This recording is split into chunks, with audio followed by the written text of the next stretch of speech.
Ever feel like you're just stuck in your head? Mhm. All that stress, the anxiety, just constant mental chatter. Yeah, it's like our minds are just going a mile a minute, never really slowing down. Exactly.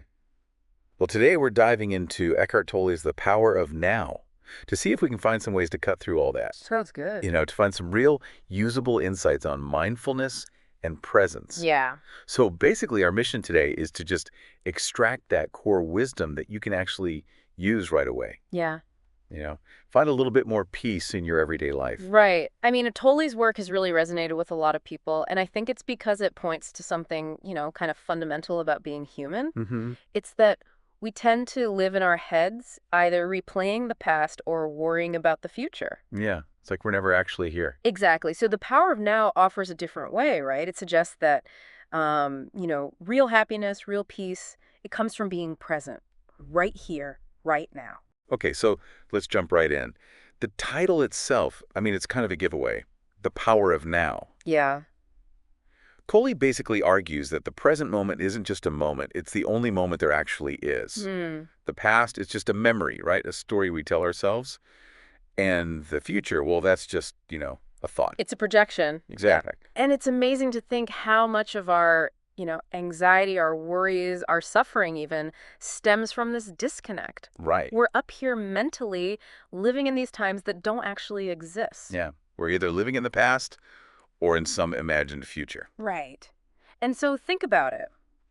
When you're feeling stressed, are you usually reacting to something that's happening right now, or is it, some thought about yesterday or Oh, it's tomorrow's? pretty much always the latter. Right. It's always, oh, I shouldn't have said that, or, oh, what if this happens? Exactly. So Toll offers this, really simple action. Okay.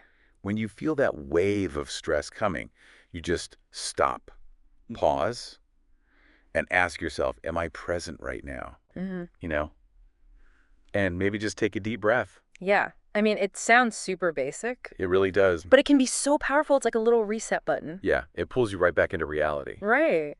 And building on this idea of being present, Tolle then dives into this idea of the mind. Okay. And he makes this really important distinction. You are not your mind. Whoa. Oh, All those thoughts, that constant chatter, it's not the true you. It's more like something you're observing. so if I'm not my thoughts, then what am I? Well, think of it like this. The thoughts are like clouds passing through the sky. Okay. You are the sky. You're vast, you're clear, you're unchanging. Even as all these different clouds, thoughts, emotions, they come and they go. Hmm. That's a Yeah, pretty powerful image. yeah, So when we get caught up, when we start to believe all those thoughts, all those worries, all those judgments, that's when we suffer. exactly. Yeah. Because we're believing that those fleeting thoughts, that they define us. Right. We think those thoughts are us. Right. But when you can start to see that you're the awareness, you're the one watching those thoughts, not the thoughts themselves, well, that creates some space. Mm-hmm. And that space allows you to see your anxieties, your judgments, without getting completely swept away. That's like stepping out of the drama, Exactly. which leads us to this whole idea of letting go of resistance, right? Mm-hmm. Tolle suggests that so much of our pain comes from fighting against what is. Right. We wish things were different. We resist reality. Yeah. And that resistance itself creates suffering. I mean, think about how much mental energy we waste wishing things were different. Oh, a ton. Right. So Tolle says that finding peace, it involves this radical acceptance of the present. Big. It's about seeing what's happening, acknowledging it without the need to judge it or change it right away. So it's not about liking it, No, not at all. just acknowledging that it is what it is. Exactly. It's about seeing things clearly. So if I find myself, getting all worked up about something, how can I actually practice this? Well, here's a simple tip. When something's bothering you, just pause, take a breath, and ask yourself, can I accept this moment as it is? Can I accept this moment as it is? Yeah, even if it's uncomfortable, even if it's painful, can you just let it be? Hmm. Now, the last big thing Tully talks about is the importance of silence Silence. and stillness. He says that real wisdom, true well-being, it doesn't come from all that thinking. So it's not about having all the answers. No, it's about being able to quiet the mind. Okay. And the interesting thing is, when we can find that stillness, we often find a lot more clarity. Hmm.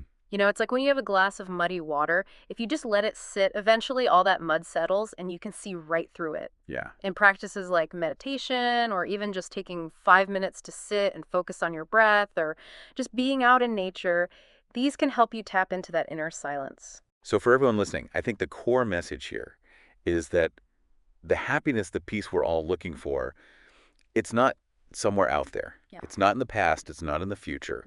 It's available right now, Yeah, in this moment. exactly. And the more we can be present, really present, the more joyful, the more fulfilling our lives become. Yeah.